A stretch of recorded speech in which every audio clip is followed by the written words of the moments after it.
Hi, welcome to my channel. இன்றைக்கி பார்த்திங்கன்னா simple and டேஸ்டியான சேமியா பிரியாணி எப்படி செய்கிறதுன்னு பார்க்கலாம் வாங்க. ஃபஸ்ட்டு ஒரு கடாயில் எண்ணெய் ஊற்றிக்கலாம். நீங்கள் நெய் வேணாலும் நெய் சேர்த்துக்கலாம். இன்றைக்கி நான் நெய் சேர்க்கல, எண்ணெய் மட்டும்தான் சேர்த்துருக்கேன். எண்ணெய் காஞ்சதும் 2 பிரியாணி இலை, 2 பட்டை, 2 லவங்கம் சேர்த்துருக்கேன். நீங்கள் வேணால் ஹோல் பைசஸும் சேர்த்துங்க. இந்த பைசஸ் மட்டும் போதும், ஹெவியாக பைசஸ் சேர்க்க மாட்டேன். அப்புறம் 2 பெரிய வெங்காயத்தை நீளமாக நறுக்கி வச்சுருக்கேன், அதை சேர்த்துக்கலாம். அது சேர்த்துட்டு நல்லா கோல்டன் ப்ரௌனாக கண்ணாடி பதம் வர மாதிரி நல்லா வதக்கிங்க. நல்லா பொறுமையாக சிம்மில் வச்சு வதக்குங்க. அப்போ தான் நல்லா வெங்காயம் வதங்கி வரும். வெங்காயம் எவ்வளோ வதங்குதோ அப்போ தான் நல்லா டேஸ்ட்டாக இருக்கும். இப்போ பாருங்கள், நல்லா வதங்கிடுச்சு. இப்போ என்ன பண்ணலாம், நீளமாக கட் பண்ணி வச்ச 2 தக்காளி இதில் ஆட் பண்ணிக்கலாம். அதுக்கப்புறம் கொஞ்சோண்டு மஞ்சத்தூள் சேர்த்து நல்லா வதக்கலாம். அப்போ தான் தக்காளி நல்லா சுருண்டு வரும்.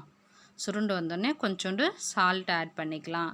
வெங்காயம் தக்காளி நல்லா வதங்கி வரும். நல்லா வதங்கின பிறகு என்ன பண்ணலாம், கொஞ்சோண்டு இதில் கரம் மசாலாவையும் சேர்த்துக்கலாம். கரம் மசாலா ரொம்ப வேணாம், ஒரு அரை ஸ்பூன் அளவுக்கு கரம் மசாலா சேர்த்துக்கலாம். அது கூட பொடிசாக கட் பண்ண கொத்தமல்லி சேர்த்துக்கலாம்.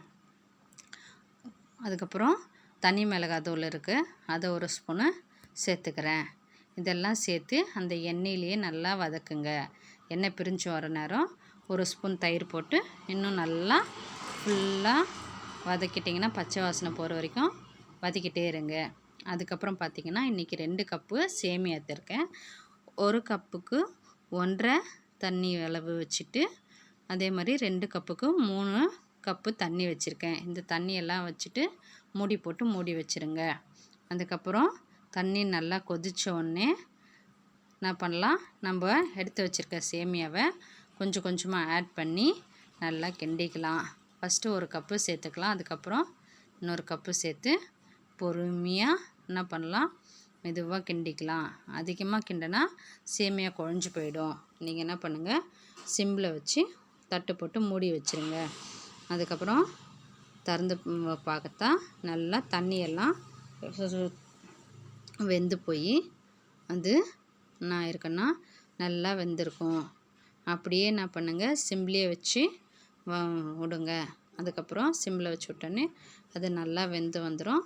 ஸ்டவ்வை ஆஃப் பண்ணிவிட்டு எல்லாருக்கும் என்ன பண்ணுங்கள், பரிமாறுங்க. அவ்வளோதான், சிம்பிள் அண்ட் டேஸ்டியான சேமியா பிரியாணி ரெடி.